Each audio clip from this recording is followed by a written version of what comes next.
Hey, what's going on, team? It's Ricky with TechBit Solutions, and today we have Lenny, one of the top real estate agents here in Arizona, one of the 1%ers, right? So I wanted to talk a little bit more about how you kind of got your start and when you really began to kind of reach that 1% mark in comparison to like any other real estate agent, and maybe what best practices you think set you apart from the average real estate agent. So if you want to introduce yourself real quick. Yeah, so my name is Lenny Behe with Realty Executives. So I actually own an air conditioning company for like 15 years, which I think really gave me an advantage to marketing and stuff like that as I got transitioned into the real estate.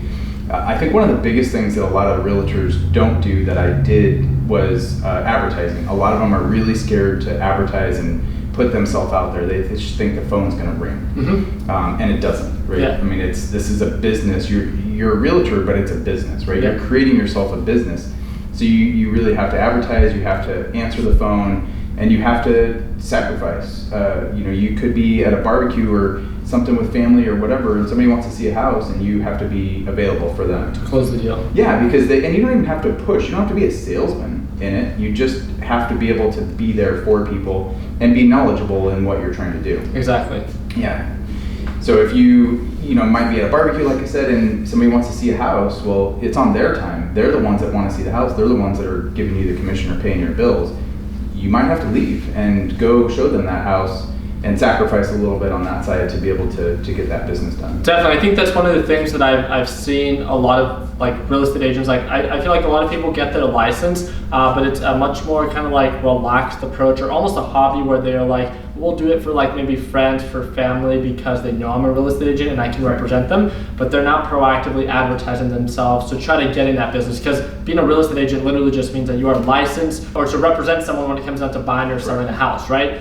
So you need to make sure that you make yourself available and you provide that value and overall experience so people want to continue to work with you. But I've just noticed that like I've had a lot of friends and family members that will become real estate agents, but it's such a thing that they just did, like, oh, I thought it'd be kind of cool to get my license, but they never actually pursued it. It's kind of like someone starting their own like t-shirt business. It's like they'll start it, but then they never like fully dive in and really try to make it like their big piece of pie, make it what it truly can be. Right. So you're saying that right after you got your start, right after you sold, right, your so after I sold the air conditioning company is when I actually started just flipping houses. You had no prior experience before? No.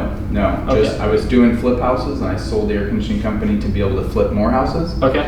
And then it just turned into, well, I should get my real estate license to be able to sell my houses, and then to avoid the real estate fees, I'm guessing. Right? Yeah, exactly. Yeah, instead of relying on somebody else to sell my houses and stuff for me, and to save the fees to make more profit.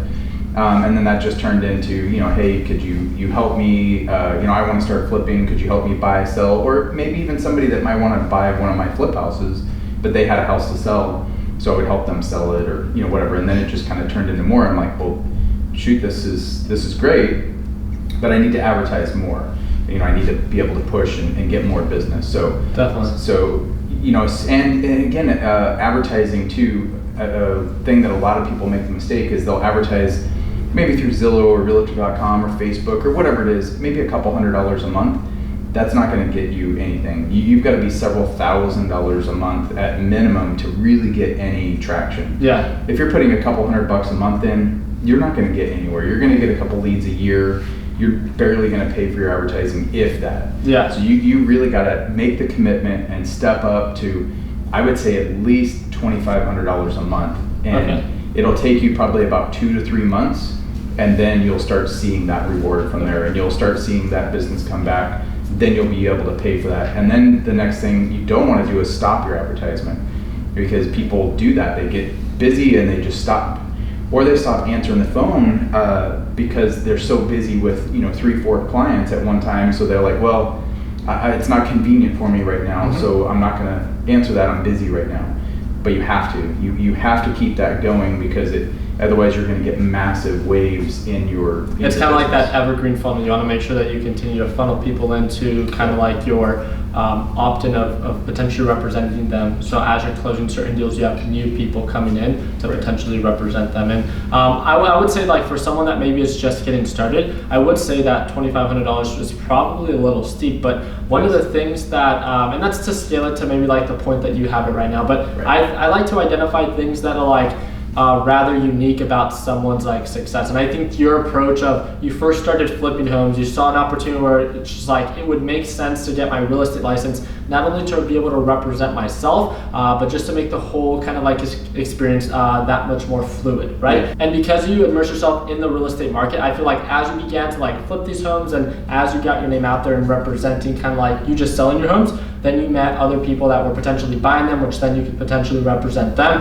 And I think just because you became more involved in that real estate market, it just opened the door where it just made sense for you to become a real estate agent. And because you're so knowledgeable and you have that experience and you have that track record, then you know, I get questions literally every single week, like asking like how they can get in contact with you. It's just because they see other people working with you that, you know, they're seeing some form of success as well, or the overall experience as well, that again, that sets you apart from other people. So I think the advertisement approach is 100% something to maybe get to your skill. But I would say that one thing that I find a little bit more rather unique about you is that you first started as a real estate investor because of, you know, your understanding of how to flip homes, and then you transitioned into becoming a real estate agent, which was kind of like the best of both worlds, right? And I think that if you would have like any tip for someone that is just getting started, what do you think is one of the biggest mistakes that you see real estate agents, at least in our area in Arizona, make as of now? You said that stat of like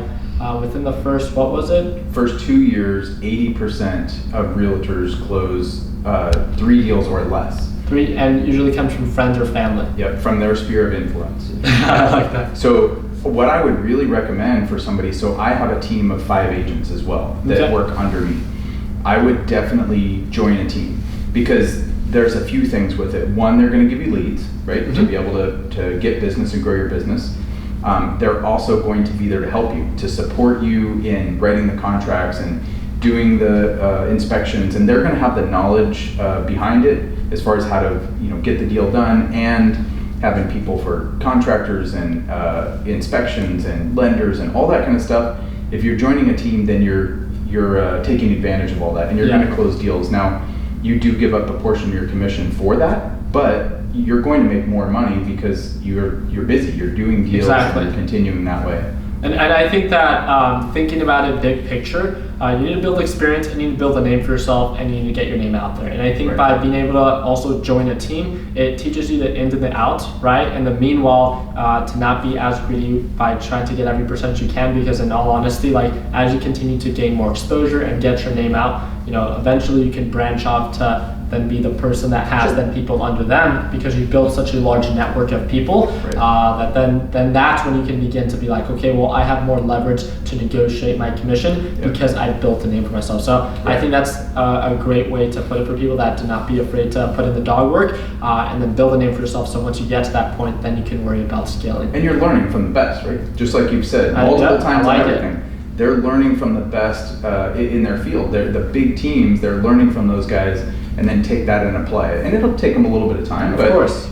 But yeah, that's what they're doing. They're learning from the best, and they're making money at doing it and building contacts and everything. So that's really what I would suggest for really anybody doing. And there's a lot of teams out there. There's a lot of different brokerages that allow that type of thing.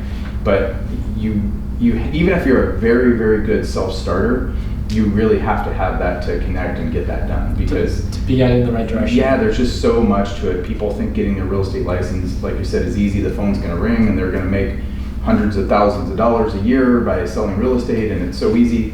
It's not. It's a lot of getting that connections and having all of those people behind you, and then having the whole team behind you as well on that, because you have to have the title people, you have to have the lenders, you have to have the inspectors, all of those pieces to it to be able to actually make yourself a good realtor. You just being out there isn't going to do anything. You have to have all the support behind you to be able to give that to the buyers and sellers that you represent.